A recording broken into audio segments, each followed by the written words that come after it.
देखो बच्चों,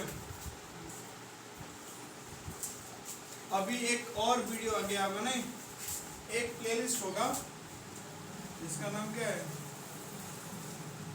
social issue.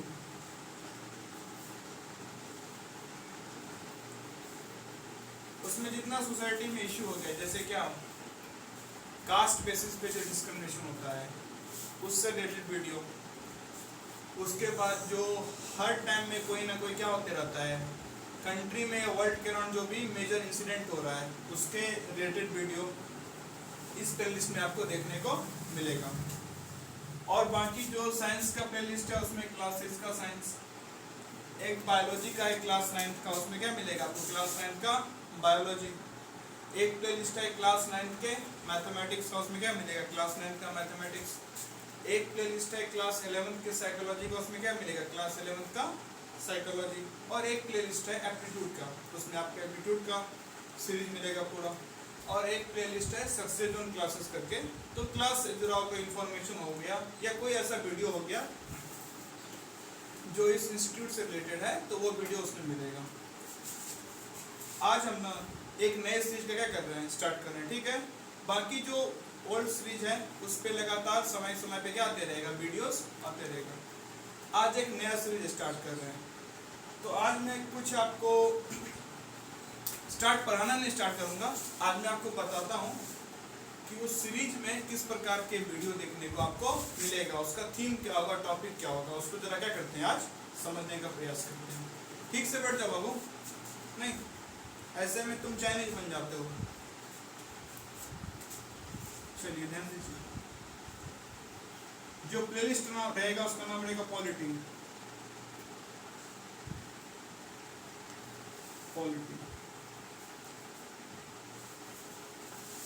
इस प्लेलिस्ट में आपको कैसा वीडियो देखने को मिलेगा, इस प्लेलिस्ट के अंदर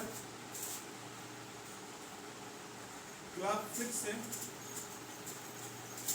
क्लास 12 तक का,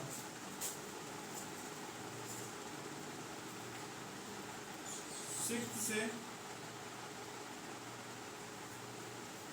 अगर 10 तक की बात करें तो एक बुक आप लोग पढ़ते हैं सिविक्स,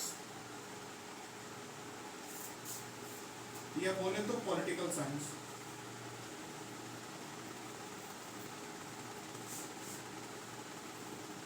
ध्यान समझिएगा, अगर आज आप ये समझ लेते हैं कि किस प्रकार का वीडियो मिलेगा तो आप एक थीम अपने अंदर क्रिएट कर पाएंगे, एक थॉट प्रोसेस क्रिएट कर पाएंगे। क्या इस प्लेलिस्ट को कैसे फॉलो किया जाए और इस प्लेलिस्ट के अंतर्गत आपको कैसा वीडियोस मिलेगा। तो पॉलिटी का प्लेलिस्ट होगा, उसके अंदर क्लास 6 से 12 तक का, क्लास 6 से 10 तक जो आपका बुक पढ़ते हैं सिविक्स, या उसको क्या बोल सकते हैं पॉलिटिकल साइंस, उसका सिलेबस कवर किया जाएगा। और वहीं पे क्लास 11 एंड 12 का जो बुक होता है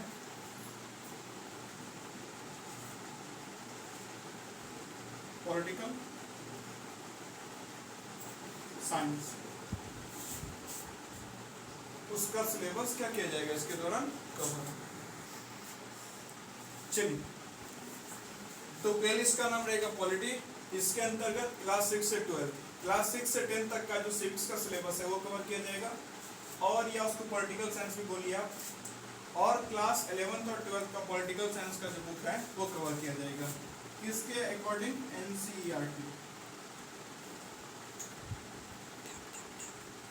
ये तो हो गया एक छोटा सा ओवरव्यू कि सिलेबस क्या रहने वाला है, या उस प्लेलिस्ट में आपको किस प्रकार का वीडियो देखने को मिलेगा। अब ये समझते हैं कि हम लोग इस सीरीज को कैसे स्टार्ट करेंगे। सबसे पहले हम लोग क्लास 6 से क्या करेंगे स्टार्ट।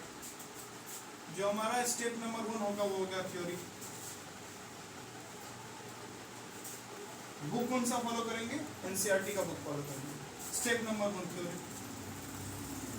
चैप्टर का जो थ्योरेटिकल पार्ट है उसको समझेंगे, चैप्टर में जो कॉन्सेप्ट है उसको समझेंगे, थ्योरी को समझेंगे, कॉन्सेप्ट को समझेंगे, चैप्टर जो हमें थीम बताना चाहता है उसको समझेंगे। दूसरा जो हमारा पार्ट रहेगा, हर चैप्टर पढ़ने के बाद मान लेते हैं कोई भी चैप्टर है, वो चैप्टर अगर 3 वीडियो में, 4 वीडियो में, 4 क्लास में, 5 क्लास में क्या होता है, कंप्लीट होता है। तो 5 क्लास में जब चैप्टर कंप्लीट हो जाएगा तो छठे क्लास में क्या करेंगे, उसका रिवीजन।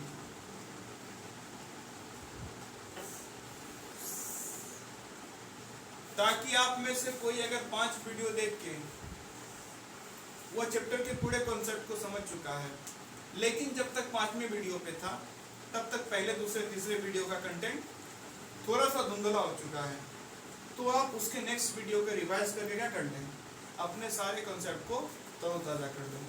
ठीक है, तो पहले चैप्टर का थ्योरी वगैरह पढ़ेंगे, फिर उसका रिवीजन करेंगे। इसके बाद हर चैप्टर पे जितना पॉसिबल हो सकता है, मोर देन 50, किसी पे 100, सिलेबस आगे बढ़ेगा तो ये ऑब्जेक्टिव का जो नंबर ऑफ क्वेश्चन है वो 200, 300 भी रीच कर सकता है। उतना क्या देखेंगे, ऑब्जेक्टिव क्वेश्चन।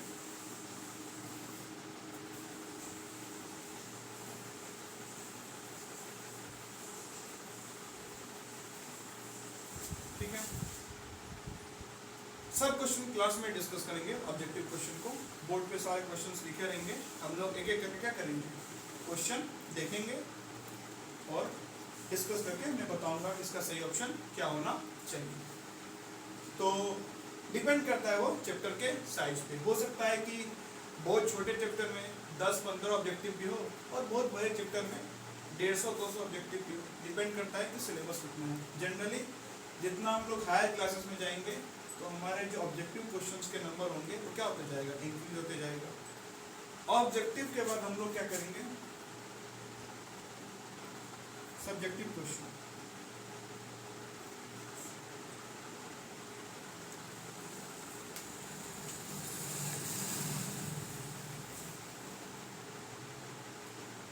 ये जो सब्जेक्टिव क्वेश्चन होगा वो आपको एक दिन पहले बता दिया जाएगा, ताकि आप क्या कर सकें, नेक्स्ट क्लास आने से पहले उस क्वेश्चन को एक बार अपने हिसाब से लिख सकें, जिससे कि आपको आकलन लग सके कि क्या मुझे कितना क्लियर है। क्योंकि अभी तक जब आप सब्जेक्टिव क्वेश्चन पे पहुंचने वाले हैं तब तक आप चैप्टर का थ्योरी कॉन्सेप्ट सब कुछ पढ़ चुके हैं, उसके बाद आप चैप्टर का रिवीजन कर चुके हैं, रिवीजन करने के बाद आप ऑब्जेक्टिव क्वेश्चन भी देख चुके हैं। तो उसके बाद ये माना जाता है कि आपका चैप्टर का एक आइडिया क्लियर हो गया होगा। तो आप क्या करिएगा, चैप्टर पे जो सब्जेक्टिव क्वेश्चन होंगे, जो concept based, theme based question होंगे, उसको आंसर कर पाइएगा। ठीक है, और ये हम जो सिनारियो है, ये स्टेप्स 6 से लेकर 12 में क्या करेंगे, फॉलो करेंगे। अब ये 12 तक का कब तक कंप्लीट हो जाएगा, उसका कहीं एंड डेट अभी दिया नहीं जा सकता है।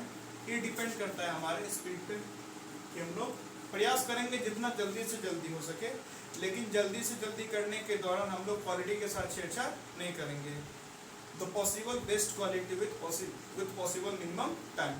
ठीक है, जितना पॉसिबल हो सकता है क्वालिटी को बेस्ट रखने का प्रयास करेंगे और जितना कम टाइम में उसे किया जाए वो करेंगे। ठीक है, लेकिन जनरली होता ऐसा है कि जब आप कुछ बेस्ट क्रिएट करने का प्रयास करते हैं तो वो काफ़ी लंबा क्या लेता है, टाइम लेता है।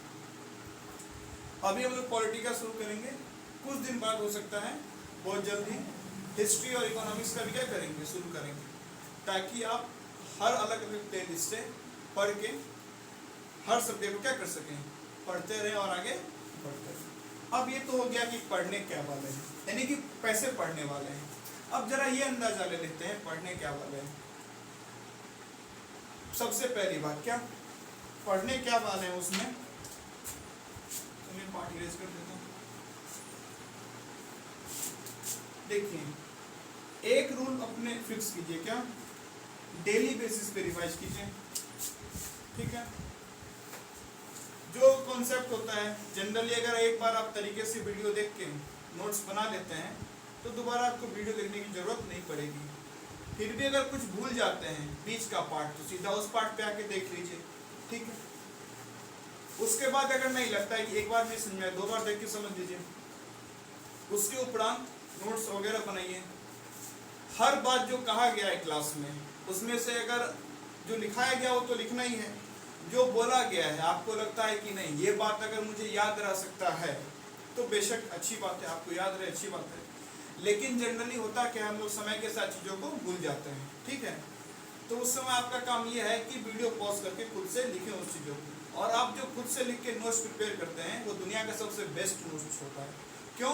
क्योंकि आप किसी का नोट्स कॉपी करते हैं ना, तो उसके लिए जो चीज़ इम्पोर्टेंट है ना, आपने उसे अपने लिए इम्पोर्टेंट बना लिया।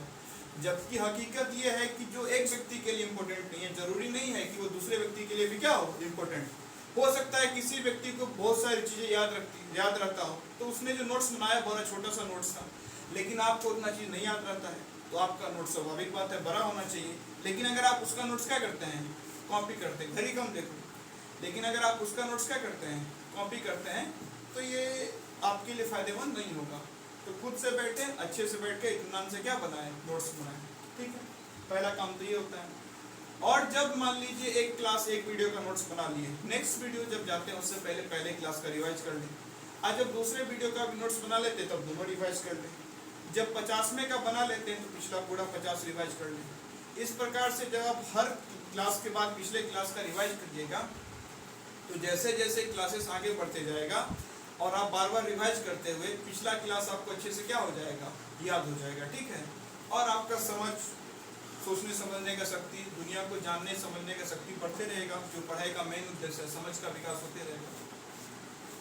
ये तो हो गया, तरीका क्या हो गया, और ये पॉलिटी में हम लोग क्या पढ़ने वाले हैं और कैसे पढ़ने वाले हैं। ठीक है, हो सकता है कि हर प्लेलिस्ट में रेगुलर वीडियो पोस्ट ना हो, किसी में एक दिन में हो, किसी में हो सकता है रेगुलर हो, किसी में 4-5 दिन में हो, तो उसमें घबराना नहीं है, अपना आते रहेगा। डेली बेसिस पे I think 4-5 video, at least 3-4 video तो चैनल पे अपलोड होते ही रहता है, तो वहाँ से आप पढ़ते रहिए।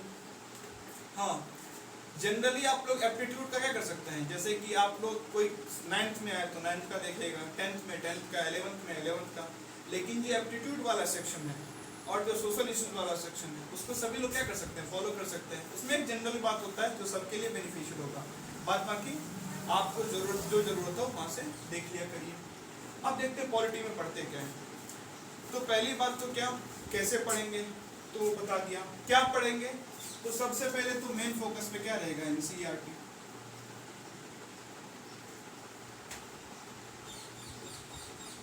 लेकिन हम लोग बस किताबों तक सीमित नहीं रखेंगे इन चीजों को। किसी मुद्दे से जुड़ा हुआ इतिहास में, पास्ट में या वर्तमान में या भविष्य में कुछ चीजें हो सकती हैं, उन इंसिडेंट को भी क्या करेंगे, कवर करेंगे।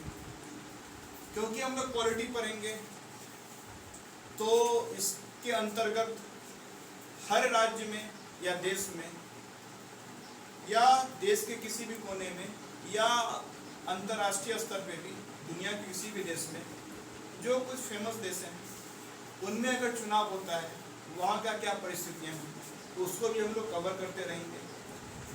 यानी कि पॉलिटी से जुड़ा हुआ जो करंट अफेयर है, पॉलिटी से जुड़ा हुआ जो प्रेजेंट वर्ल्ड में या पास्ट वर्ल्ड में, इतिहास में जो भी घटना घटी है उसको क्या करेंगे, कवर करेंगे। अमेरिका का पॉलिटिकल सिनेरियो क्या रहा है उसको समझने का प्रयास करेंगे। इंडिया में क्या पॉलिटिकल सिनेरियो रहा है इसको समझने का प्रयास करेंगे। कहाँ पे किस मुद्दे पे चुनाव लड़ा जाता है, कहाँ का कैसा पॉलिटिक्स है, डेमोक्रेसी कहाँ पे वेल परफॉर्म है, कहाँ पे वेल परफॉर्म नहीं है, कहाँ पे रियल में आप कह सकते हैं एक डेमोक्रेटिक है, कहाँ पे नहीं है, कहाँ पे डिक्टेटरशिप है। डिक्टेटरशिप किसी कंट्री में क्यों आ जाता है, डेमोक्रेसी किसी कंट्री में क्यों आता है, डेमोक्रेसी कब सक्सेसफुल हो सकता है, डिक्टेटरशिप कब सक्सेसफुल हो सकता है।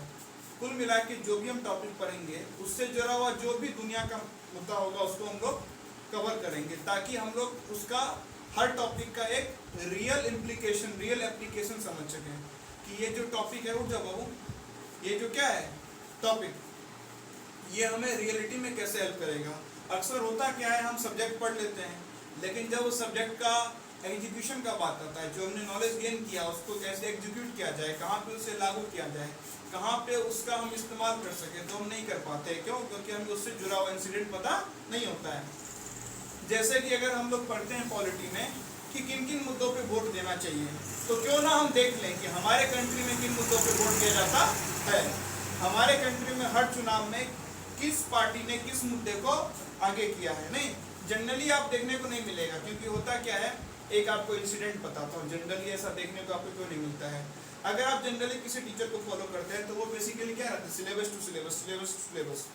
उसके पीछे रीजन क्या है, हाल ही में 6-7-8 महीने पहले की बात है, एक अनअकैडमी पे टीचर थे, वो बच्चे को आई थिंक लॉ पढ़ा रहे थे, ठीक है। उन टीचर ने कुछ लॉ में जो मॉडिफिकेशंस हुआ है इस गवर्नमेंट में, मोदी जी के 2.0 यानी मोदी जी के दूसरे कार्यकाल में लॉ में कुछ क्या हुआ था, मॉडिफिकेशन हुआ था। उसको लेके उन्होंने कुछ नहीं बोला था, बस उन्होंने इतना बोला था कि पढ़े लिखे व्यक्ति को वोट दो, बस इतना ही बोला था। इस बात का इतना इशू बन गया कि अनअकैडमी ने उन्हें क्या कर दिया गया, अपने यहाँ से हटा दिया। इसमें ना किसी का नाम लिया गया था, और अगर पढ़े लिखे व्यक्ति को वोट दो, इस बात से बीजेपी या खास करके प्रधानमंत्री जो है उन्हें क्या होता है, समस्या होता है। तो इसका मतलब ये है कि आप पढ़े लिखे नहीं हैं, ठीक है ना। कोई बोल रहा है पढ़े लिखे को वोट दो, तो अच्छी बात है ना, ये तो अच्छी बात है, पढ़े लिखे व्यक्ति को वोट दो। हर पढ़ा लिखा व्यक्ति, हर समझदार व्यक्ति अनपढ़ व्यक्ति से कोई भी काम बेहतर कर पाएगा। तो अगर कोई व्यक्ति बोलता है एज अ टीचर कि पढ़े लिखे व्यक्ति को क्या दो, वोट दो, तो टीचर का तो काम है ना कि बच्चे को या सिटीजन को बता सके। टीचर का काम अब सीमित हो गया है क्या, कि टीचर बच्चे तक सीमित रह गए हैं। अगर भारत के आप इतिहास में जाके झांकते हैं तो टीचर बच्चे तक सीमित नहीं थे, टीचर राजा को भी गाइड करते थे। अगर आप जाके देखेंगे भारत का जो ऐतिहासिक शिक्षा व्यवस्था रहा है, टीचरों की स्थिति रही है, तो शिक्षकों ने क्या किया है, छात्रों को तो पढ़ाया ही है, शिक्षकों ने राजाओं को भी पढ़ाया है, शिक्षकों ने समाज को भी पढ़ाया है। एज ए टीचर उनका जॉब, उनका बेसिक जॉब है, उनका मॉरल रिस्पॉन्सिबिलिटी है क्या, सोसाइटी को टीच करना, स्टूडेंट को टीच करना, सोसाइटी को एक सही डायरेक्शन में ले जाना। तो उन्होंने इस नाते क्या कहा था कि पढ़े लिखे व्यक्ति को क्या दो, ध्यान दो बाबू, पढ़े लिखे व्यक्ति को क्या दो, वोट दो। लेकिन इस बात को लेके बीजेपी चिढ़ गई। अब इस बात को लेके बीजेपी चिढ़ गई, उसका मतलब ये है कि बीजेपी में जो लोग हैं वो पढ़े लिखे नहीं हैं। जैसे कि मुझे कोई क्या बोलता है कि तुम्हारा हाइट बहुत कम है, तो मैं उस बात पे नहीं चिढ़ूंगा, क्यों, क्योंकि मुझे पता है कि मेरा हाइट ठीक ठाक है, नहीं। लेकिन कोई व्यक्ति छोटा हो हाइट में, उसे कोई बोलता है कि तुम्हारा हाइट बहुत कम है, तो चिढ़ जाएगा। आप उसी बात पे चिढ़ते हैं जो आप में कमी है। मान लीजिए कोई स्टूडेंट है जिसके बोर्ड एग्जाम में 99% मार्क्स आए हैं और फिर वो चिढ़ा रहा है अनपढ़, वो चिढ़ेगा उस बात से, नहीं, बोले हाँ अनपढ़ तो हुई मैं, 1% कम आ गया तेरा, 100% आता तब पढ़ा लिखा बोला जाता, चिढ़ेगा नहीं ना। लेकिन किसी का 33% मार्क्स है, उसको क्या बोलेगा, आप अनपढ़ गवार, चिढ़ जाएगा, नहीं। तो आप अगर किसी बात को लेके चिढ़ रहे हैं, सिंपल सा एक साइकोलॉजी समझिए, ह्यूमन साइकोलॉजी, आप अगर किसी बात को लेके चिढ़ रहे हैं तो वो आपके बारे में सच्चाई है। अगर वो आपके बारे में सच्चाई नहीं होती तो आप चिढ़ते नहीं। जैसे मान लीजिए करीना कपूर को कोई बोलेगा देखो कितने काली हैं, तो उस बात पे चिढ़ेगी नहीं, पता है उनको कि मेरा रंग क्या है, गोरा है। लेकिन किसी अफ्रीकन गर्ल्स को आप बोल देते हैं जो असलियत में उनका रंग क्या है, थोड़ा सा ब्लैक है, कि नहीं तुम क्या है, काला है, तो क्या होगा, उस बात पे चिढ़ जाएगा ना, क्योंकि उनका रंग क्या है, काला है, नहीं। तो अगर कोई किसी बात पे चिढ़ रहा है मतलब कि आप में वो समस्या है, तभी आप क्या कर रहे हैं, उस बात को लेके चिढ़ रहे हैं। तो बीजेपी जब उस बात पे रिएक्ट की, इससे ये साबित हो जाता है कि बीजेपी को उस चीज़ों से क्या है, समस्या है, ठीक है। चलिए, तो ये बात हो गई। तो इसलिए क्या करते हैं, कोई टीचर नहीं चाहता है किसी चीज़ से पंगा लेने के लिए, तो वो लोग क्या करते हैं, simple syllabus syllabus syllabus syllabus follow करते जाते हैं बेसिकली। लेकिन मेरे साथ कोई ऐसा इशू नहीं है। मुझे जो सही लगेगा मेरी समझ के अनुसार, किसी भी पॉलिटिकल पार्टी के बारे में मैं जब पॉलिटी पढ़ूंगा और इस टॉपिक से रिलेटेड हर इंसिडेंट आपको पॉलिटिकल पार्टी के बारे में बताऊंगा। जैसे कि मान लीजिए हम टॉपिक ये पढ़ रहे हैं कि इलेक्शन कैसे कंडक्ट करवाया जाए, नहीं, तो इलेक्शन कैसे कंडक्ट करवाया जाए खास करके इंडिया में, तो इंडिया में इलेक्शन कंडक्ट करवाने के लिए एक ऑर्गेनाइजेशन है, उसका नाम क्या है, ECI, election commission of India. तो जब मैं इस बात का चर्चा करूंगा तब मैं आपको ये भी बताऊंगा कि समय के साथ इलेक्शन कमीशन कैसे सरकार के अंडर हो गया है, जो कि एक प्राइवेट इंस्टीट्यूट था, सॉरी प्राइवेट बोल रहे हैं, जो कि एक सेपरेट इंस्टीट्यूट था, जो कि एक अलग से इंस्टीट्यूट था जिसका काम क्या है, इलेक्शन कंडक्ट करवाना। वो अब सरकार के हिसाब से रूलिंग पार्टी के अकॉर्डिंग चलने लगा है, रूलिंग पार्टी के दबदबे में आ गया है। और हाल ही में इलेक्शन कमीशन ने कुछ ऐसा काम किया है जो देश में चौंकाने वाली बात है, देश के डेमोक्रेसी के लिए खतरा की बात है। तो मैं उन इंसिडेंट को भी क्या करूंगा, आपको बताऊंगा। और हर पार्टी के हर नेता, वो साउथ इंडिया का हो, नॉर्थ इंडिया का हो, नॉर्थ ईस्ट का हो, उनके बारे में आपको बताते रहूँगा कि किसका क्या पर्सपेक्टिव है, किसका क्या एक सोच विचार है, कौन क्या कंट्री में करना चाहता है, कौन क्या कंट्री में सुधार लाना चाहता है, किसका क्या मैनिफेस्टो है, किसका क्या विचार है डेवलपमेंट को लेके, ये हम लोग डिस्कस करेंगे अक्रॉस द पार्टी। ऐसा नहीं कि मैं किसी एक पार्टी के विरोध में, किसी एक पार्टी के खिलाफ हूँ, जो पार्टी जैसा है। हाँ, हमेशा हम लोग जब बात करेंगे तो फोकस में ये रखेंगे कि रूलिंग पार्टी कौन है, नहीं जो भी कंट्री को लेके समस्या है, पॉलिटिकल जो सिनारियो में प्रॉब्लम है, उसको लेके रूलिंग पार्टी को ज़्यादा जिम्मेदार ठहराएंगे, क्योंकि रूलिंग पार्टी है, उसके पास पावर है जो सुधारने का। अगर वो नहीं सुधार पाती है तो उसके लिए क्या है, वही जिम्मेदार है। ठीक है, स्क्रीन गए क्या बोर्ड पे रूलिंग पार्टी को ठहराएंगे। बाद बाकी अगर अपोजिशन पार्टी है, वो भी अगर कुछ गड़बड़ी करती है, उनका क्या पॉलिटिकल एजेंडा है, उनका क्या पॉलिटिकल सिनारियो है, उनका क्या मैनिफेस्टो है, वो क्या बदलाव लाती है, उनका क्या विचारधारा, उसको भी क्या करते रहेंगे, डिस्कस करते रहेंगे। ठीक है, हर पार्टी के बारे में। और कुछ वीडियो जो होगा उसको हम लोग क्या करेंगे, इसी से रिलेटेड वीडियो सोशल इश्यूज वाला जो प्लेलिस्ट है उसमें कवर होते रहेगा। नहीं जैसे कास्टिज्म, नहीं जातिवाद जो है, अगर आपको पॉलिटी पढ़ना है तो आपको जातिवाद से जुड़ा, पॉलिटी में जातिवाद जुड़ा हुआ होता है। बहुत सारे नेता क्या करते हैं, जाति के नाम पे क्या मांगते हैं, वोट मांगते हैं। नहीं, बहुत सारे पॉलिटिशियन कास्टिस्ट होते हैं, तो जाति के नाम पे क्या मांगते हैं, वोट मांगते हैं। तो अगर आप जातिवाद की समस्या को अच्छे से समझते हैं तो आप पॉलिटिक्स में जाति के नाम पे कैसा वोट मांगा जाता है उसको क्या कर पाइएगा, समझ पाइएगा। फिर पॉलिटी पढ़ने के दौरान हम लोग इसमें संविधान नहीं, कॉन्स्टिट्यूशन ऑफ इंडिया को ही पढ़ेंगे। उसके बाद जितना भी क्या है, आईपीसी हो गया, सीआरपीसी हो गया, जिनको मॉडिफाई करके नया नाम रख दिया गया है, उनको भी कवर करेंगे। पूरे कॉन्स्टिट्यूशन को पढ़ने का प्रयास करेंगे। रिजर्वेशन जैसे मुद्दे को पढ़ने का प्रयास करेंगे। जो कश्मीर में धारा 370 लगा हुआ था, या नॉर्थ ईस्ट में जो हमारे क्या है उत्तर पूर्वी राज्य जो 7 सिस्टर्स स्टेट है, उन लोग को जो एक स्पेशल स्टेट का दर्जा दिया गया है अंडर आर्टिकल 371 धारा 371 के तहत, उसको समझने का प्रयास करेंगे। ठीक है, मंत्रिमंडल कैसा होता है, लोकसभा क्या है, राज्यसभा क्या है, राष्ट्रपति का चुनाव कैसा होता है, उसके बाद से विधानसभा क्या होता है, विधान परिषद क्या होता है, विधान परिषद किन किन राज्यों में है, विधान परिषद का काम क्या होता है, विधायक की क्या क्या सीमाएं होती है, सांसद की क्या क्या सीमाएं होती है, सांसद का सैलरी कितना होता है, किन किन मुद्दों पे वो निर्णय ले सकते हैं, किन किन मुद्दों पे निर्णय नहीं ले सकते हैं, किन किन मुद्दों पे निर्णय लेने का हक केंद्र सरकार को होता है। जरा अपना अपना स्टैंड हटाओ ना, मेन स्टैंड पे आ जाओ। नहीं, साइड स्टैंड पे नहीं बाबू, गंदा काम, गाड़ी झुक जाएगा ना। खुद करके दूसरे की तरफ देख रहे हो तुम। प्रधानमंत्री का क्या काम है, राष्ट्रपति का क्या काम है, हमारा सुप्रीम कोर्ट कैसे काम करता है, सुप्रीम कोर्ट का चीफ जस्टिस कैसे अपॉइंट होता है, वकील से जुड़ा हुआ मुद्दा क्या है, जज का क्या राइट है, जज किन किन मुद्दों पे, सुप्रीम कोर्ट किन किन मुद्दों पे सरकार को घेर सकता है। ठीक है, और इनसे जुड़ा हुआ हर मामलों पे क्या करेंगे, बात करेंगे। हमारे देश में कौन कौन सी क्या है, पॉलिटिकल पार्टीज है, हर पॉलिटिकल पार्टी का नेशनल पार्टी क्या होता है, स्टेट पार्टी क्या होता है, कैसे एक पॉलिटिकल पार्टी बनाया जाता है, इलेक्शन कमीशन कैसे काम करता है, चुनाव कैसे होता है, वोटिंग में गिनती कैसे होती है, चुनाव के लिए आप अपना नॉमिनेशन कैसे करवा सकते हैं, पंचायती राज का चुनाव कैसे होता है, उसके पास क्या अधिकार होता है, सरपंच मुखिया के पास क्या अधिकार होता है, हर अलग अलग देश के राज्य में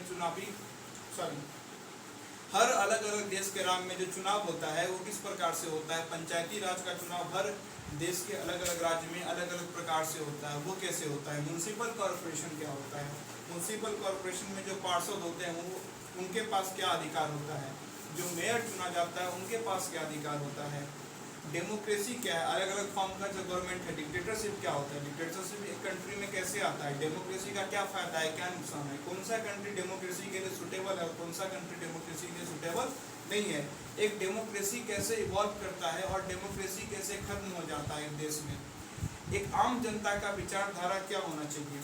ठीक, इन सब को पढ़ने के दौरान मैं अगेन रिपीट कर रहा हूँ, सोशल इश्यूज वाला है और एक नया जो प्लेलिस्ट स्टार्ट करेंगे जीएस जनरल स्टडीज। ठीक है, इन तीनों को कंबाइन करके आप पढ़िएगा, तब आप चीज़ों को बेटर समझ पाइएगा। क्यों? क्योंकि पॉलिटिकल सिचुएशन कैसा है देश का उसको बहुत हद तक कौन इन्फ्लुएंस करता है, मीडिया। ठीक है, और हमारे मीडिया से जुड़ा हुआ बात का एक वीडियो ऑलरेडी सोशल इश्यूज वाले प्लेलिस्ट में अपलोड कर दिया गया है नहीं। तो और जो मीडिया से जुड़ा हुआ बात है वो क्या करेंगे, पार्ट 1 है, अभी मीडिया पे हम लोग बहुत ज़्यादा चर्चा करेंगे, क्योंकि हमारे देश का मीडिया कैसे क्या करता है उस पर देश की बहुत सारी चीज़ें क्या करती है, निर्भर करती हैं। तो उसको अगर आप फॉलो करते हैं तब आप देश के पॉलिटिकल सिचुएशन को बेटर समझ पाएंगे। और उसके बाद जो वर्ल्ड के अक्रॉस चीज़ें हो रही है नहीं, अमेरिका में जो सिचुएशन हो रहा है वो इंडिया को इफेक्ट करता है। वर्ल्ड का जो फाइनेंशियल सिचुएशन कैसा है, इकोनॉमिक्स कैसा है, तो उसको इकोनॉमिक्स वाले प्लेस में क्या करेंगे कवर, उसको बहुत जल्दी क्या करेंगे स्टार्ट करेंगे। अभी उसमें टाइम लगेगा, अभी एक ही साथ सब स्टार्ट नहीं करना है कि एक वीडियो आ गया फिर एक वीडियो 3 महीने बाद आ रहा है। प्रयास ये होना चाहिए कि अगर ज़्यादा से ज़्यादा प्लेलिस्ट की हो तो विद इन अ वीक, कम से कम एक सप्ताह के अंदर कम से कम एटलीस्ट 1 से 2 वीडियो हर प्लेलिस्ट में क्या हो जाना चाहिए, अपडेट हो जाना चाहिए, अपलोड हो जाना चाहिए, पोस्ट हो जाना चाहिए, ताकि आप वहाँ से अपना पढ़ाई क्या रख सकें, जारी रख सकें। तो ये करना है, ठीक है। चलिए ध्यान दीजिए, समझिए, देखिए ओए बाबू, एंजॉयमेंट बाद में करने ना। देखो अब क्वेश्चन ये है कि ये जो पॉलिटिक्स पढ़ने के बाद क्या उसका बेनिफिट है। तो ये बेनिफिट के लिए सिलेबस कवर हो जाएगा, एग्जाम में क्वेश्चन सॉल्व हो जाएगा, किसी कॉम्पिटिटिव एग्जाम को क्या कर पाएंगे, बेटर तरीके से हैंडल कर पाएंगे, कोई जॉब लग जाएगा नहीं, ये कोई बेनिफिट नहीं हुआ। पढ़ाई का ये बेनिफिट नहीं होता है, कहीं भी जॉब लेना पढ़ाई का बेनिफिट नहीं होता है। पढ़ने का बेनिफिट ये कभी नहीं हो सकता है कि ये पढ़ने के बाद क्या लग जाएगा, आपको जॉब लग जाएगा। अगर आप मात्र इसलिए पढ़ रहे हैं कि वो पढ़ने के बाद क्या लग जाएगा आपको जॉब, तो पढ़ाई का कोई उद्देश्य नहीं हुआ, छोड़ दीजिए पढ़ना, कोई मतलब नहीं पढ़ने का। पढ़ने के बाद जॉब लगना पढ़ाई का ऑब्जेक्टिव नहीं होता है। तो इस पॉलिटी का ऑब्जेक्टिव क्या है समझिए, देश की दिशा और दशा क्या होगी, ये देश के कुछ गिने चुने लोग क्या करते हैं, तय करते हैं, ठीक है।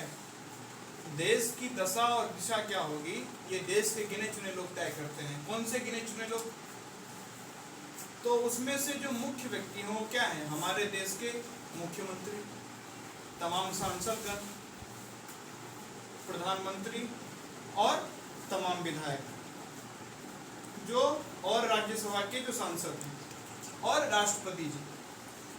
तो विधायक, मुख्यमंत्री, सांसद, प्रधानमंत्री और राष्ट्रपति, ये जो सभी लोग हैं ये देश को क्या करते हैं, एक दशा और दिशा देते हैं।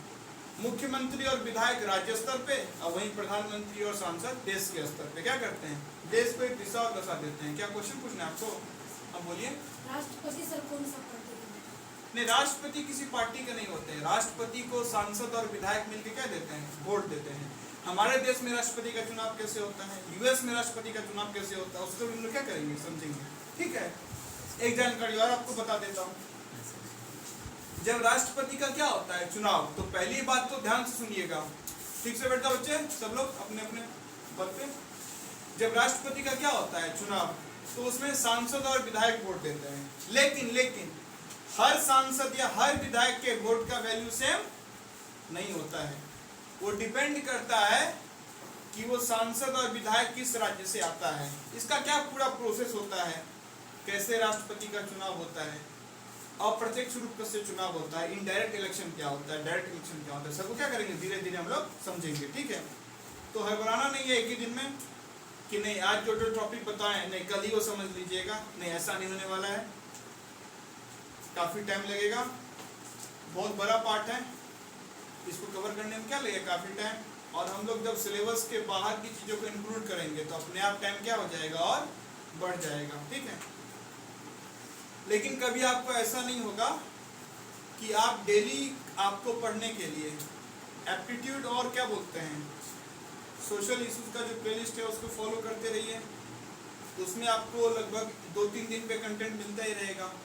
और आपको हर जिस भी क्लास के हैं आपको पर्याप्त मात्रा में I think 2-3 video daily basis पे या 2-3 दिन में या 2 दिन पे 2-3 वीडियो मिलते रहेगा, वहाँ से आप पढ़ सकते हैं, नोट्स को रिवाइज कर सकते हैं। तो आपको ऐसा बोरिंग फील नहीं होगा, कंटेंट अपलोड होते रहेगा।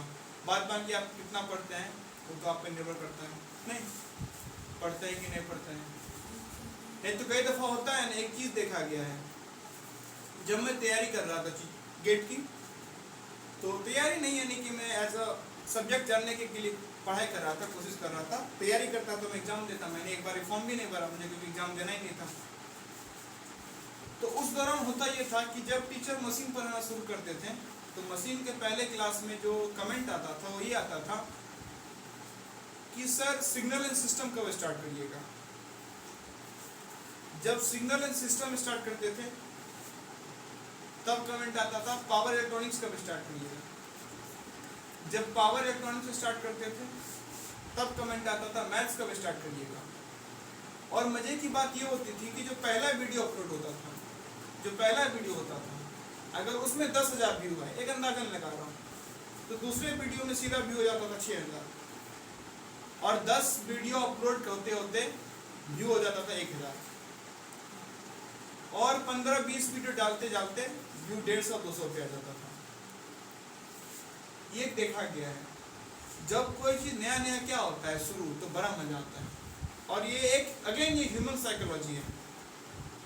और बेहतर समझना साइकोलॉजी तो पूरा साइकोलॉजी का प्लेलिस्ट बना हुआ, उसमें कोई ऐसा बात नहीं है जो किसी को समझ में नहीं आएगा। मुश्किल से मुश्किल चीज़ों को बड़ा जनरल वे में क्या किया गया, समझाने का प्रयास। ह्यूमन साइकोलॉजी ये है कि हम लोग को बड़ा मजा आता है क्या करने का, नया चीज़ शुरू करने का।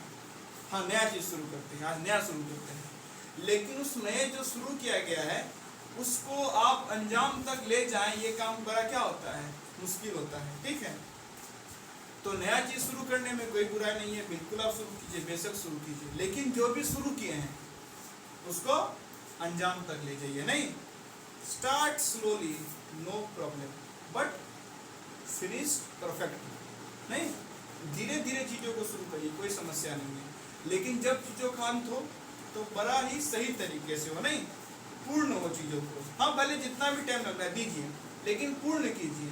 जो भी चीज़ शुरू करे उसे एक अंजाम तक पहुँचाइए। अगर आप में ये क्वालिटी है तो आप लाइफ में बहुत सक्सेसफुल व्यक्ति बनेंगे। अक्सर हम हमारे साथ होता है क्या, क्या कटोरा देख रहे हो तुम, क्या बात है, तुम्हें लग रहा है क्या भविष्य में जरूरत पड़ेगा, अभी से क्या सोच रहे हो, भविष्य में पड़ेगा तो उसके लिए है ना, अभी से नहीं। तो हाँ, तो हाँ ध्यान दीजिए, क्या बता रहा था, क्या था टॉपिक।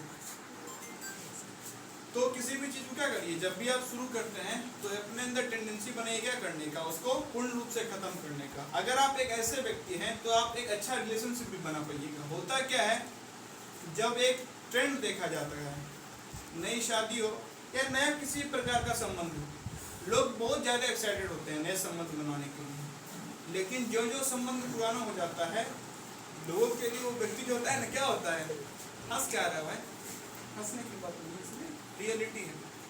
आप जो भी व्यक्ति नया संबंध बनाता है तो उसमें बहुत ज़्यादा एक्साइटेड होता है, लेकिन जो जो संबंध पुराना होते जाता है लोगों के लिए वो व्यक्ति सबसे क्या हो जाता है, उबाऊ व्यक्ति। नहीं, ऐसा देखा पाया जाता है ना। जो भी लोगों का अभी जब भी लगन आएगा, ठीक है, या जिनका भी नया नया शादी फिक्स होता है, उनको जरा आप देखिएगा, वो भर दिन क्या करते रहते हैं, बात करते रहते हैं, और क्या ना कौन सा बात वो करते रहते हैं करके, ठीक है। उनका फ़ोन सबसे ज़्यादा बिजी आता है, और जो भी कंपनी है एयरटेल जियो, उनका सबसे ज़्यादा इस्तेमाल वही व्यक्ति करते हैं जिनका नया नया क्या होने वाला है, शादी होने वाला है। पूर्ण डाटा का इस्तेमाल, अनलिमिटेड जो होता है ना, अनलिमिटेड दिया रहा है कॉलिंग, तो अनलिमिटेड कॉलिंग का असली मतलब वही लोग बताते हैं कंपनी को कि अनलिमिटेड कॉलिंग का मतलब क्या होता है, पूर्ण डेटा का इस्तेमाल कैसे किया जाता है। लेकिन वहीं आप 1.5 साल बाद, 2 साल बाद, 3 साल बाद फॉलो कीजिएगा, तो जो व्यक्ति उस व्यक्ति से बात करने के लिए अनलिमिटेड कॉल कर रहा था, रियलिटी में वो व्यक्ति अब चाहता है कि दुनिया जहान का कॉल आए, बस उस व्यक्ति का कॉल ना आ जाए। सबसे ज़्यादा उसी व्यक्ति से क्या करता है, वो चिढ़ता है। तो ऐसा क्यों हो रहा है, क्योंकि हमारी आदत होती है क्या करने का, कुछ भी शुरू कर लिए बड़ा जोश में आके, लेकिन उसे निभाना, उसे एक अंतिम परिणाम तक लेके जाना हमारे लिए क्या होता है, बहुत ही मुश्किल काम होता है। तो अपने अंदर एक आदत बनेगी, जो भी चीज़ शुरुआत करे तो पहले शुरू मत करो हड़बड़ी में। ये जो खत्म नहीं कर पाते हो इसलिए क्योंकि हड़बड़ी में शुरू कर देते हो, नहीं, ना सोचे ना समझे शुरू हो गए, और ना सोचे समझे शुरू हो गए, कल को व्यर्थ लगेगा, काम खत्म। कुछ दिन पहले मैंने 2 घड़ी मंगवाया था बिना सोचे समझे, अब वो घड़ी पड़ा हुआ है, नहीं, वो अपने आप टाइम चल रहा है, खुद ही देख रहा हूँ मैं कितना हो रहा हूँ, कोई देखने वाला नहीं है कि उसमें टाइम कितना हो रहा है। क्यों? क्योंकि बिना सोचे समझे मंगा लिया। नहीं, क्योंकि अभी तो मोबाइल है, बाद में पता चला घर ही क्या अलग पहनना, मोबाइल में टाइम देख लिया करो, नहीं तो मंगवा लिया, कोई यूज नहीं है। लेकिन वही अगर सोच समझा होता तो घर ही नहीं मंगवाता, ठीक है ना। कुछ ऐसी चीज़ होती है जो क्या कर लेते हैं हम लोग, परचेज कर लेते हैं, बाद में उसका कोई यूज नहीं होता है, वो चुपचाप किसी कोने में रखा रहता है। घर में ऐसा बहुत सारा सामान रहता है ना, तो इस आदत को सुधारिए। एक्साइटमेंट में चीज़ों को मत कीजिए, थोड़ा सोचो समझो, बुद्धि किस लिए है, थोड़ा तो लगाओ, नहीं जंग लग जाएगा उसका, तो कुछ यूज होना चाहिए। पता चला कि एकदम बुद्धि, आपका दिमाग कितना सस्ता, अच्छी बात है, नहीं सस्ता मतलब ये नहीं सस्ते क्वालिटी का, सस्ता मतलब इतना आप यूज कर चुके हैं कि अब वो सस्ता हो गया, नहीं। लेकिन अक्सर पाया जाता है कि आपका दिमाग का रेट बहुत ज़्यादा होता है, क्योंकि आज तक यूज ही नहीं हुआ। कोई भी काम करने से पहले कभी ना सोचे ना समझे, जो हुआ मन उठिया सुबह शुरू हो गया, नहीं। अक्सर लोग को देखते हैं ना कि नहीं क्रिकेट खेलेंगे, 4 दिन क्रिकेट खेलते हैं, तब आप फुटबॉल खेलेंगे, नहीं 5 दिन फुटबॉल खेलें तो ये करेंगे, आज ये नियम बनाया कल फॉलो नहीं किया। तो रूटीन बनाने का बड़ा देखा जाता है, खास करके किसमें, स्टूडेंट लाइफ में। आगे क्यों पाया जाता है, क्योंकि स्टूडेंट लाइफ से रूटीन बनाते बनाते जब लोग जॉब करने पहुंचते हैं 25-30 वर्ष की आयु में, तब समझ जाते हैं कि रूटीन में आज तक जीवन में फॉलो किया नहीं तो जो चीज़ आज तक जीवन में फॉलो नहीं किया वो वह बनाई हो कि नहीं। लेकिन जब आप स्टूडेंट लाइफ में होते हैं तो एक से एक क्या बोलते हैं, विशिष्ट प्रकार के बच्चे होते हैं। एकदम सुबह उठा, रूटीन पूरा बनाया, 4 बजे वेकअप, 4 to 5 फ्रेश, 5 से 6 एक्सरसाइज, 6 बजे नट्स बादाम खाएंगे, उसके बाद साइकिलिंग करेंगे, उसके बाद इतने आवर स्टडी है, फिर स्कूल जाना है, ऐसे नोट करना है, ये करना है, वो करना है, ये करना है, फिर आएंगे स्कूल से, फिर थोड़ा सा रेस्ट करेंगे, बड़ा कम रेस्ट रखते हैं, एकदम 15 minute rest, then study, then fair, then book पढ़ेंगे, ये करेंगे, वो करेंगे। और अगले दिन एक दिन कर लेते हैं मुश्किल से मुश्किल, फिर 3 दिन बाद पूछेगा रूटीन कहीं नहीं, कुछ भी चला गया, क्योंकि कभी सोचा समझा नहीं गया ना। रूटीन बनाने से पहले एक बार अपनी हकीकत देख लेनी चाहिए, नहीं कि मैं कैसा व्यक्ति हूँ, नहीं। अब जो व्यक्ति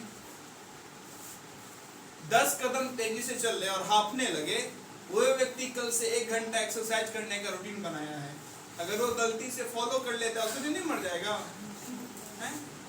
गलती से अगर वो फॉलो कर लेता है एक दिन रूटीन, तो वही उसका आखिरी दिन हो जाएगा, नहीं आज रूटीन बने, आज ही हम खत्म हो गए। तो जब भी क्या बनाओ, अपना रूटीन बनाओ, तो पहले अपने हकीकत को देख लो, नहीं कि हम कैसे व्यक्ति हैं।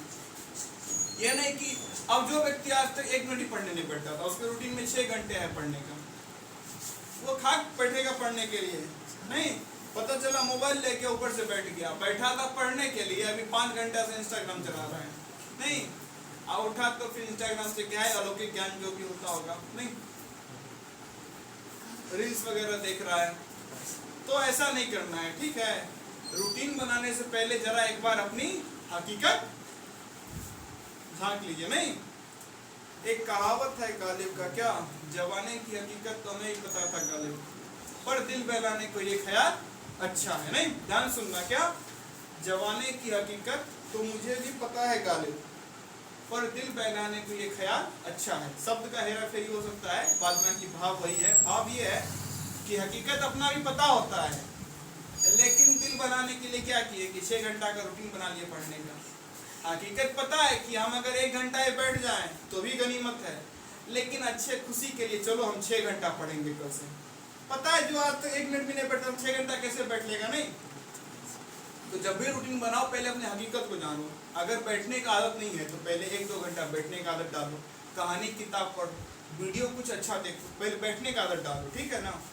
जब एकांत में बैठने का आदत डाल दो, तब धीरे धीरे पढ़ाई शुरू करो, तब पढ़ाई में मन लगेगा, नहीं तो फिर कुछ नहीं होने वाला है।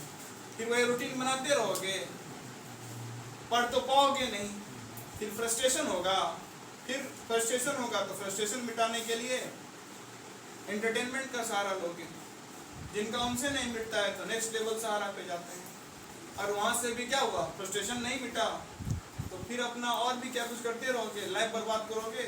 और जब लोग एक्स्ट्रा लेवल फ्रस्ट्रेट हो जाता है तो कुछ जीवन में गलत निर्णय भी ले लेता है, कुछ कुल मिला के कुछ हासिल नहीं होने वाला है। तो जब भी पढ़ाई लिखाई शुरू करो, जो भी रूटीन बनाओ, पहले तो रूटीन बनाना दुनिया का सबसे फालतू काम होता है। रूटीन क्या बनाना है, क्या रूटीन बनाना है, पढ़ने का क्या रूटीन होना है, टीवी देखने का रूटीन बनाओ। टीवी देखने का रूटीन क्यों बनाना है, क्यों जरूरी है? रूटीन बनाने को काम ही नहीं, जो जरूरत काम है करो ना भाई। रूटीन बनाने कोई काम ही नहीं, सिंपल सा। पढ़ना जरूरी है, सेहत का ध्यान रखना जरूरी है, खाना पीना जरूरी है, 6 घंटे के अराउंड सोना जरूरी है, 6 घंटे सो, खाना पीना खाओ, थोड़ा बॉडी को मूव करते रहो, पढ़ाई करो। अब कहीं कुछ काम हो तो काम करो, काम करते रहो। इसमें रूटीन क्या बनाना है? 4 से 6 ही क्यों पढ़ना है, 7 क्यों नहीं पढ़ना है, क्या दिक्कत है? 6 बजे भूत आता है कि नहीं 6 बजे के बाद उठ जाएंगे, 7 तक पढ़ो, 8 तक पढ़ो। हाँ बोरिंग हो गया उठ जाओ, आधा घंटा कुछ खेल लो, शरीर में भी ताजगी आ जाएगी। फिर गर्मी है तो नहा धो लो, ठंडी में मत नहाना 10 बार, नहीं तो पता चला थोड़े दिन में बेड पे पाए जाओगे। गर्मी है तो नहा लो, फिर और दिमाग क्या हो जाएगा फ्रेश, फिर पढ़ने बैठ जाओ। इसमें रूटीन क्या बनाना है? सुबह जल्दी से जल्दी उठने का प्रयास करो, नहीं 4 बजे का टारगेट रखो। 4 बजे में स्थिति खराब हो जाता है, 4:30 का टारगेट तो ठीक है। और सोचा मत करो, ठीक है, बहुत सोचने लगते हो। अलार्म बजे उठ जाया करो, ये सोचोगे ना कि उठे कि नहीं उठे, क्या करें, हो गया तब कार्यक्रम। अब 9 बजे से पहले नहीं उठोगे, अलार्म बजा उठ जाओ, उठ जाओगे तो उठ गए, फिर उठो, मुंह हाथ धो लो, ब्रश व्रश करो, नहा धो लो, आराम से क्या करो, काम पे लग जाओ। तो फिर लग गए, और सोचते रहें कि क्या करें नहीं करें, ज्यादा सोचा मत करो। इसका मतलब ये नहीं बोलना कि सोचो ही मत कि कुछ भी जा रहा है खा लिए, सोचे नहीं थे, नहीं। ज्यादा सर ने बोला था कि एक से माफ पूछ सकता है ना, कल को बोलेगा नहीं कि मैंने जार खा लिया, जिम्मेदार ये टीचर है, क्लास में पढ़ाता था, ज्यादा सोचा मत करो। तो मैंने देखा क्या कर लिया, उसको खा लिया। भाई ये नहीं बोलना ज्यादा सोचा मत करो, मैं ये बोल रहा हूँ कि जैसे कि मान लो क्या करना है आपको, 1 घंटा पढ़ने बैठना, नहीं ये विषय पढ़ना है, लो बैठो। अब उसमें ये सोच रहा है कि नहीं कहाँ पढ़े, कहाँ बैठे, एक सेपरेट रूम नहीं है। अरे नहीं है तो एक दिन में घर बन जाएगा, नहीं है तो नहीं है, सेपरेट रूम है तो ले लो, और नहीं है तो किसी भी कॉमन रूम में कहीं भी जगह ढूंढो ना भाई, कहीं ना छत पे जाके पढ़ो, कहीं पे जाके पढ़ो। ये तो गांव वाला इलाका है, अभी आम का मौसम है, जाओ आम के पेड़ के नीचे पढ़ो, बोतल लेके जाओ, आम गिरेगा, खाना भी रहना, पढ़ते भी रहना, नहीं एनर्जी भी बरकरार रहेगा और आपका पढ़ाई भी चल रहा है, मस्त पढ़ते रहो, ठीक है। हाँ वहाँ पे फिर क्या होता है, 4-5 ग्रुप में मत पहुँच जाना। तो वहाँ पे पहुँचे थे क्या करने, आम खा रहे, पता चला ताश खेल रहा है बैठ के, नहीं एक से एक आदमी होता है। वहाँ पढ़ने बैठा था और कुछ आर्य कार्यक्रम चल रहा है, नहीं वहाँ 3-4 जाके बैठ के सब लोग जाके गप्पे लड़ा रहे हैं, तो ये सब काम नहीं, ठीक है। जाओ अकेले जाओ, ग्रुप में मत पढ़ा करो, ग्रुप में पढ़ा रहे नहीं होते, ग्रुप में बस गप होता है। हाँ ऐसा नहीं है ग्रुप स्टडी का फायदा नहीं है, खूब फायदा है, लोगों का नॉलेज एक्सचेंज होता है, लेकिन पहले आपके पास एक्सचेंज करने के लिए है तो पहले ये देखना चाहिए ना कि भाई नॉलेज हम एक्सचेंज करेंगे, लेकिन पहले पास मेरे हो तो कुछ एक्सचेंज करने के लिए, है कुछ नहीं तो क्या एक्सचेंज करिएगा, जो है वही एक्सचेंज करिएगा ना। ग्रुप स्टडी मतलब क्या है, ग्रुप में लोग अपना ज्ञान एक्सचेंज करेंगे, तो आपके पास अगर है तो एक्सचेंज कीजिए, अगर नहीं है तो जो ऑलरेडी है बकवास वो एक्सचेंज करिएगा, और बकवास एक्सचेंज करिएगा तो पूरा बकवास हो गया ना, वो टाइम पास हो गया ना। तो पहले अकेले में बैठने का आदत डालिए, कुछ नॉलेज ग्रहण कीजिए, ग्रहण करने के बाद बैठिए, डिस्कस कीजिए, सामने वाला व्यक्ति भी डिस्कस करने लायक नहीं हो तो देखिए, पता चला आप कुछ बोलोगे कुछ समझ में नहीं आ रहा है, वो उल्टा फ्रस्ट्रेट हो रहा है, नहीं उससे अच्छा वो होता कि बेचारा कहीं अकेले में बैठ के आराम से बैठा होता तो हो सकता था कुछ पढ़ भी लेता। अब आपके साथ डिस्कस कर रहे हैं, आप तो आगे पढ़ लिए हैं और आप चाहते हैं कि वो भी पढ़ा व्यक्ति हो, अब आप उससे अपेक्षा करने की वो भी इतना पढ़ा वो उतना नहीं पढ़ा है, आप गुस्सा आएगा कि मैं पढ़ा वो नहीं पढ़ा है। अब इसमें दोनों परेशान होइएगा, कुछ होने वाला नहीं है, ठीक है। तो पहले हर काम करने से पहले एक बार अपनी हकीकत जान लेनी चाहिए। आज तक 1 किलो नहीं उठाए और 50 किलो का सीधा वेट लिफ्टिंग करिएगा तो मर जाइएगा उसी दिन, ठीक है ना। एकदम जहाँ पे गिरेगा वो वजन वहाँ से बॉडी क्या कर देगा आपका अलग, आप निपट ही जाइएगा। तो वो सब काम नहीं करना है, पहले अपना हकीकत क्या कीजिए, डिसाइड कीजिए कि मेरा हकीकत क्या है। हकीकत कैसे पता चलेगा, अपने इतिहास के कर्म को झांकिए, नहीं इतिहास में कैसा कर्म कांड रहा है, कैसे व्यक्ति रहे। पता चला आज तक स्कूल में 25% से ज़्यादा नहीं आया, नहीं ग्रेस व्रेस कैसे करके ठीक मांग के नंबर लेके क्या हुए हैं, पास हुए हैं 30% से। और आज क्या आपका प्लान है कि मैं फॉरेन जाऊंगा पढ़ने के लिए, तो उसकी तैयारी में लगे हुए हैं, आपका कुछ नहीं होने वाला है, ठीक है। चलिए तो हम लोग इसके साथ में क्या करेंगे, एक मोटा मोटी आइडिया मिल ही गया, एनसीईआरटी का सिलेबस और पॉलिटिक्स से जुड़ा हुआ जो सारी बातें रही क्या करेंगे, कवर करेंगे। आगे जो नेक्स्ट वीडियो आएगा पॉलिटी में, उसमें आप लोग को कंटेंट मिलना क्या हो जाएगा, शुरू। फिलहाल ये फर्स्ट वीडियो में मैंने आपको इस बात को एक्सप्लेन किया कि इसमें पढ़ना क्या है, सिलेबस क्या है। चलिए।